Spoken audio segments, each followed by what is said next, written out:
आणखी एक महत्त्वाची बातमी, सुप्रिया सुळे यांनी माझी विचारपूस केल्याची बातमी खोटी असल्याचं जय पवार यांनी म्हटलं। काल बारामतीमध्ये जैन समाजाच्या कार्यक्रमात दरम्यान सुप्रिया सुळे जय पवार एकत्र आले होते। मात्र सुप्रिया सुळेंनी माझी विचारपूस केल्याची बातमी चुकीची आहे। त्यांनी बारामतीचे शहर अध्यक्ष जय पाटील यांची विचारपूस केली असं त्यांनी म्हटलं आहे।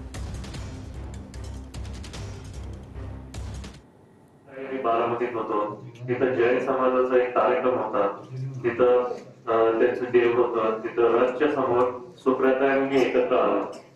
तर मी सुप्रियाताईंना बोललो, आत्या तुम्ही पहिला तिथं नारळ ठेवा आणि प्रार्थना करा। ते बोलले नाही जय तू। तर मी बोललो ठीक आहे। मी तिथं नारळ ठेवलं आणि प्रार्थना करत होतो। त्या क्षणाला मी डोळे झाकून प्रार्थना करताना माझ्या जवळ बारामतीचे शहराचे अध्यक्ष जय पाटील उभा राहिले आणि मी प्रार्थना करताना सुप्रियाताई बोलले की काय जय कसं चाललंय। मला वाटलं ते मला बोलत होते, तर मी डोळे उघडून त्यांना परत बोललो की काय नाते सगळं बरोबर आहे। तेव्हा ते मला बोलले मी तुझ्याशी नाही दुसऱ्या जयशी बोलत होती।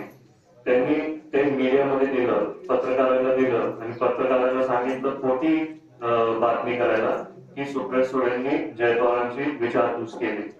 ते खोटं बोलून त्यांना काय मिळतंय।